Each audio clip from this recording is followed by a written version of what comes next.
So we've already added several pieces of reed, and the reed is quite stiff, so we'll work it in the end. So we're adding one always to the bottom leg. We fold it over, and then we grab the leg that we've just added to, and then we turn it 90 degrees clockwise.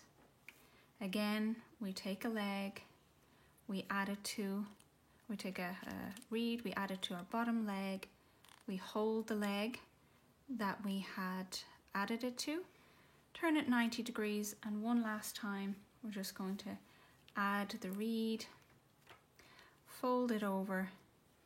We're going to add the reed as close as we can where it folds properly.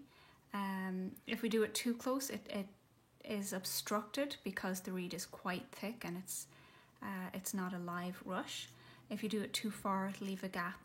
Now we're looking at this cross shape now. It doesn't look like anything much, but when we're finished with it and we lay it down and we start to straighten out some of our edges, then we can see that it'll start to take shape. Putting the legs behind each other, neatening them up. So I'll just show you that motion again.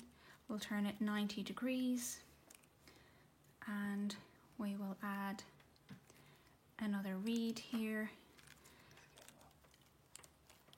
And you can start to see the shape is forming in the middle, and that's okay because this is more like basket weaving. It's okay that we need to come in the same way if you're weaving with wool.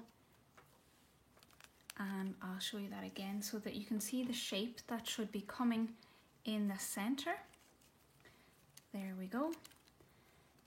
We're starting to see the Bridget's cross shape, and we add until we have all of our legs in.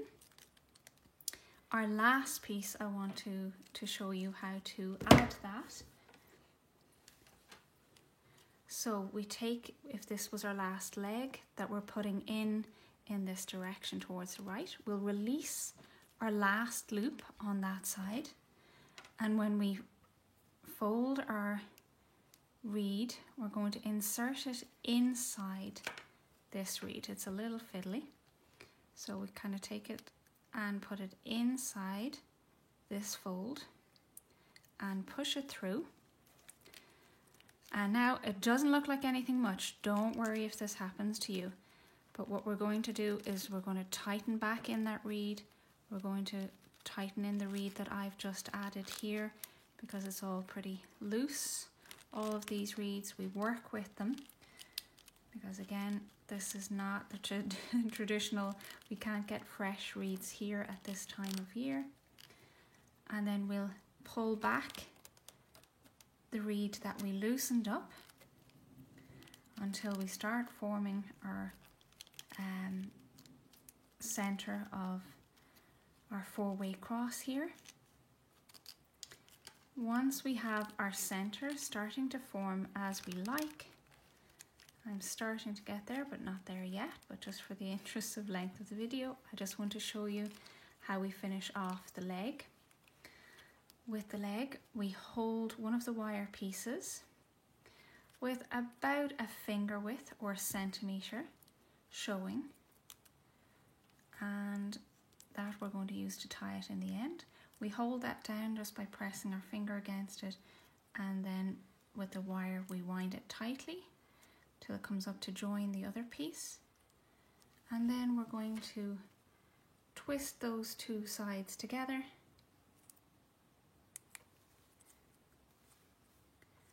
just like we would with a tie for bags or things like that. And then we push this in between because it's a bit spiky.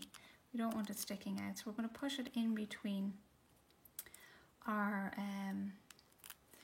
reeds to hide it, and that will close off our legs. So in the end, when you're finished playing around with it, and you can see it's still quite wet because I've taken the leaves directly from the water, the reeds are still very wet when we're doing it. So this is one that I had an opportunity to play around with, and we can see that the center is lining up quite well. We've tied all of the sides and if you like, if you have a pruning shears, you can prune off the ends to have them all equal sided. So I hope you have fun making your Bridget's cross.